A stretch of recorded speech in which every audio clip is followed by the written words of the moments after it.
6월 17일 오늘 말씀은 사도행전 21장 17절에서 36절입니다. 우리가 예루살렘에 이르니 형제들이 우리를 반가이 맞아주었다. 이튿날 바울은 우리와 함께 야고보를 찾아갔는데 장로들이 다 거기에 있었다.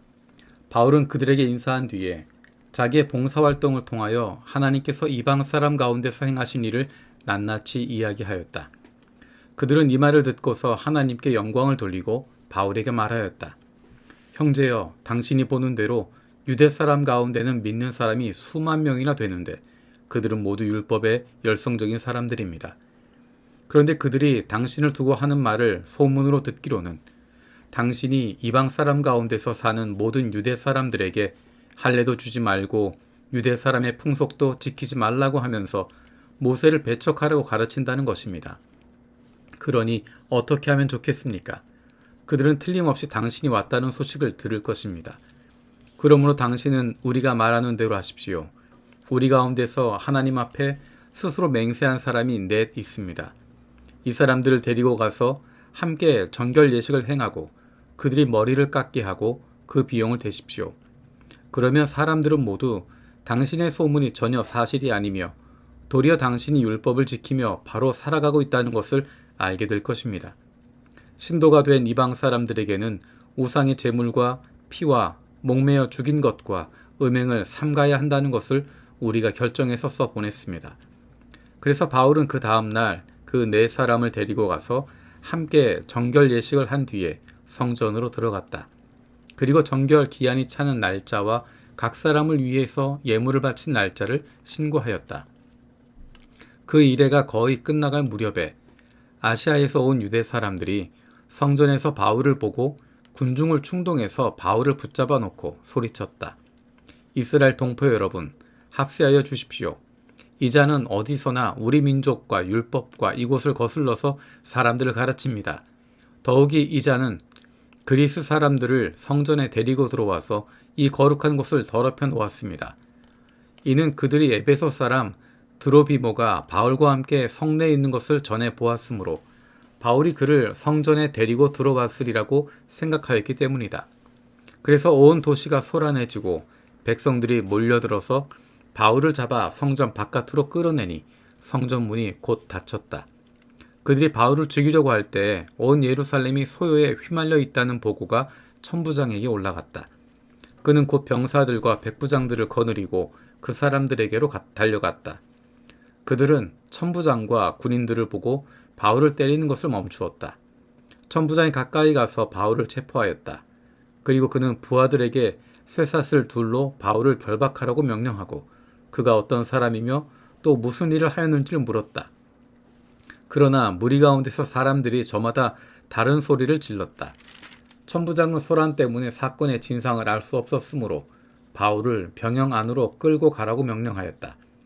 바울이 층계에 이르렀을 때에는 군중이 하도 난폭하게 굴었기 때문에 군인들이 그를 둘러매고 가야 하였다. 큰 무리가 따라오면서 그 자를 없애버려라 하고 외쳤다. 아멘. 오늘 말씀은 사도 바울이 드디어 예루살렘으로 들어온 이후에 일어난 일들을 이야기하고 있습니다.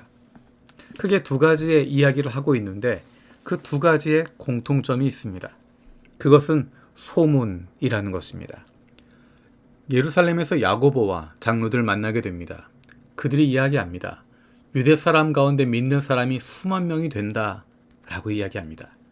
그런데 이들은 모두 율법의 열성적인 사람들이다. 그런데 그들이 들었던 소문이 있는데 이방 사람들 가운데 사는 유대 사람들에게 할례도 주지 말고 유대 사람의 풍속도 지키지 말라고 하면서 모세를 배척하라고 가르쳤다 라고 하는 것입니다. 이것이 사실이 아님에도 불구하고 그런 소문이 예루살렘 가운데 들어와 있다는 것입니다. 예루살렘 교회의 지도자들은 바울이 율법을 지키며 바로 살아가고 있다는 것을 보여주기 위해서 정결 예식에 함께 참여하도록 제안합니다. 그리고 바울은 그 제안을 따릅니다. 그리고 얼마 지나지 않아 아시아에서 온 유대 사람들이 성전에서 바울을 보고 군중들을 충동합니다. 바울이 복음을 전할 때마다 그를 따라다니며 박해하고 군중들을 충동했던 아시아에서 온 유대 사람들, 그들이 여기에서 등장합니다. 마치 예수님을 따라다니며 계속 시비를 걸고 비난했던 유대인들을 보는 것 같습니다. 이들은 예루살렘에 있는 유대 사람들을 충동하고 있습니다. 사실과 거짓을 섞어서 군중을 자극하고 충동합니다. 이렇게 이야기합니다. 이 자는 어느 곳에서나 우리 민족과 율법과 이곳을 거슬러서 사람들을 가르칩니다. 더욱이 이 자는 그리스 사람들을 성전에 데리고 들어와서 이 거룩한 곳을 더럽혀 놓았습니다. 유대인들이 예민하게 반응할 수 있는 문제를 가지고 선동하는 것입니다.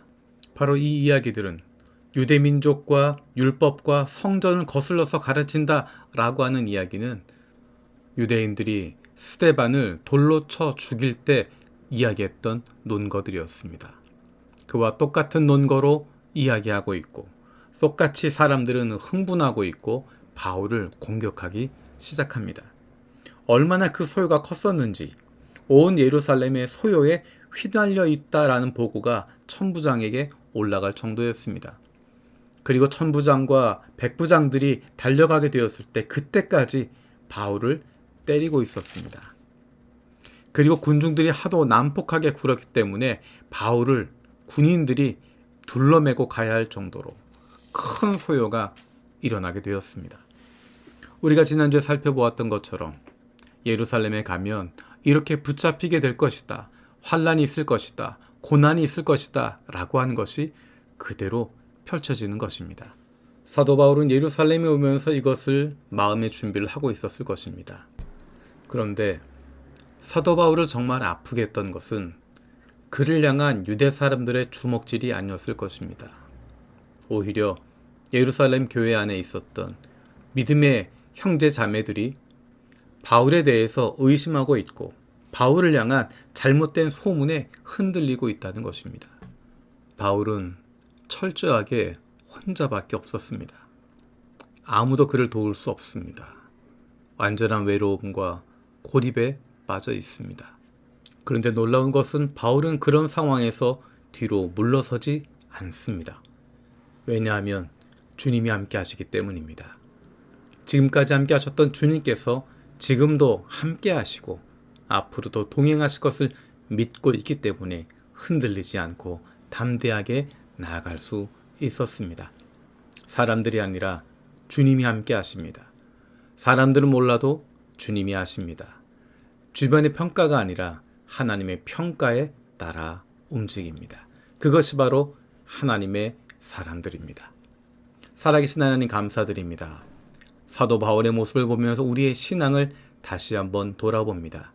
사람들의 반응, 사람들의 박수, 사람들이 이야기하는 것에 흔들리는 것이 아니라 우리와 함께 하신 주님과 날마다 동행함으로 말미암아 담대하게 나아가는 하나님의 사랑받는 자녀들 되게 하여 주옵소서.